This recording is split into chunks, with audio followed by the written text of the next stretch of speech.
I'm Lee. How are you doing today? I'm pleased that you are performing better than yesterday as a result of this channel. Today, as we did previously, we have another stunning video for everyone who is in love. I can't wait to show it to you. Just do it right now. And to begin to see that you're evolving your experience is fundamentally important to this work. Doing this work and taking the time out of your busy lives to become an experimenter, to experiment to see if I change the way I think and the way I feel, is it going to begin to produce effects in my life? And then maintain that state, that energetic state, independent of all the conditions in your environment, independent of the conditioning emotionally that keeps you in the past or the expectation of the same future, and independent of certain habits and unconscious programs. That is the process of overcoming.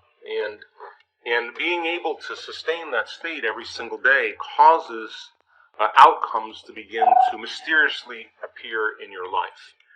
And it is that mysterious appearance of those opportunities and synchronicities that transcend our limited understanding of possibility.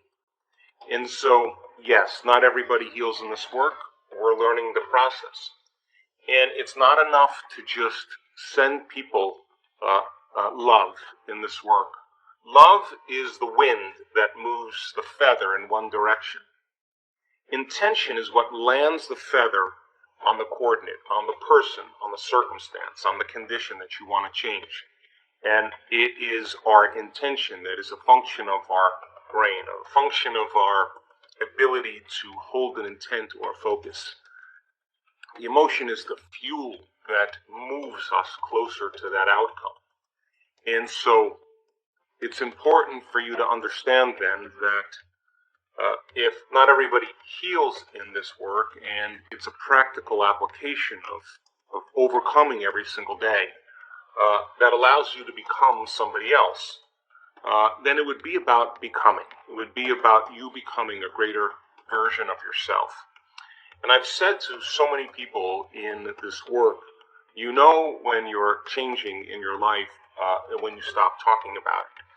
And when you stop talking about it, it means then that you're engaged in the process. You are in the river of change. Review and rehearse in your mind how you're going to be. And the act of rehearsing in your mind truly begins to install more neurological hardware. You're reminding yourself and reproducing the same level of mind. Why? So you can step into that footprint in your day and modify your behaviors to produce a different experience. That experience produces a different emotion. And you're going to want to feel that emotion instead of the emotions of your past. And then teach your body what your future feels like.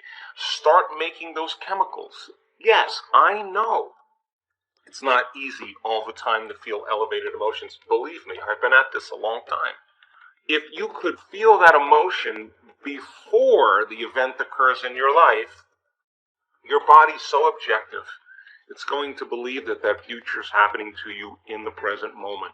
And it's that elevated emotion that begins to draw like a magnet experiences to you. So then, I'm going to tell you, some days it's harder than others to feel these emotions. I can tell you because I've done it enough times.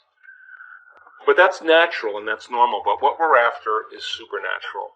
And if you can feel the celebration, the gratitude, the freedom of expression, the joy, the love for life, and you can feel that ahead of the experience, not only is your body so objective that it's believing that future is happening to you in the present moment because it doesn't know the difference between the real life experience and the ones you're fabricating by thought alone, but also if the environment signals the gene, and it does, and the end product of an experience in the environment is an emotion, you're beginning to select and instruct new genes, and you're changing your gene expression and changing your body, upregulating genes for health. And if you can sustain that emotion all day long, you keep new genes on or new genes upregulated and those genes for disease downregulated. And if you fall from grace and you lose it, that's normal, that's natural. But supernatural is pausing for a moment and getting connected to the energy and the emotions of the future.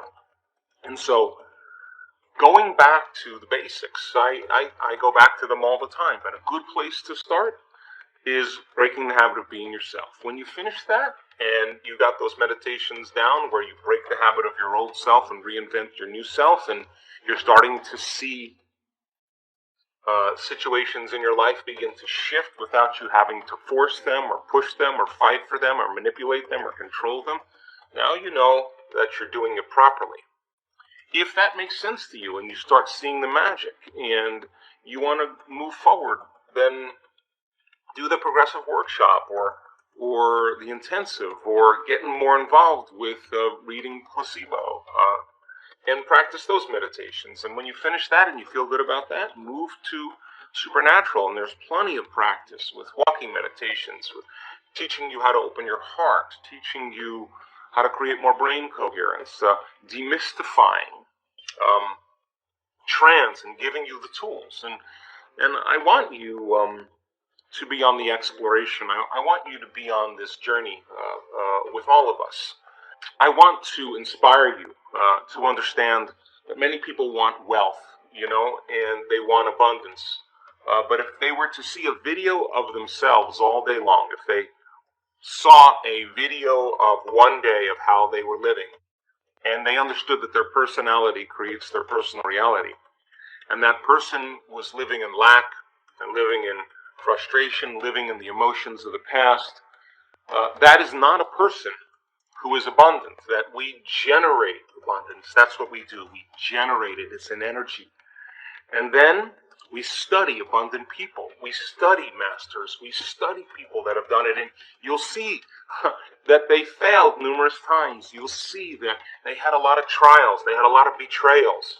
They had a lot of loss. It never stopped them from their vision.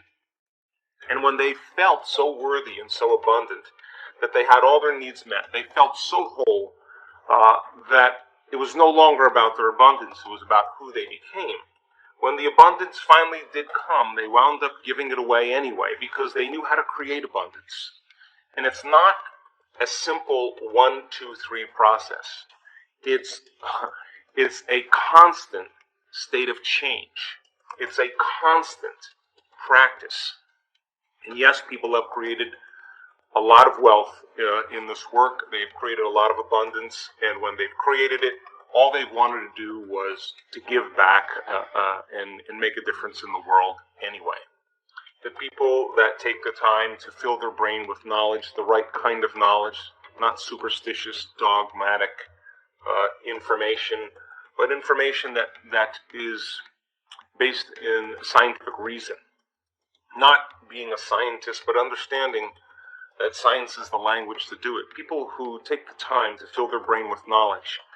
Every time they show up and sit down to do the work, every time they make a choice to do it, they're believing in possibility. People who don't do the work on a subconscious or unconscious level don't believe it's possible for them. They don't know that it is possible for them, and I say to them, if not now, when? Because when you believe in yourself and you sit down to do this work, you have to believe in possibilities. And when you believe in possibilities, my God, you're going to have to believe in yourself. And that means you can't blame your past, you can't blame your ex, you can't blame your parents, you can't blame your boss. Sooner or later, whatever emotions we feel because of whatever experiences that happened in the past, sooner or later, we're going to have to overcome those emotions and stop telling the story of the past and really start telling a better story of the future. And when you start believing in your future more than you believe in your past, when you're more in love and excited about your future than you are romancing your past, then your body is going to wake up in the morning and it's going to want you to create. Thank you for stopping by to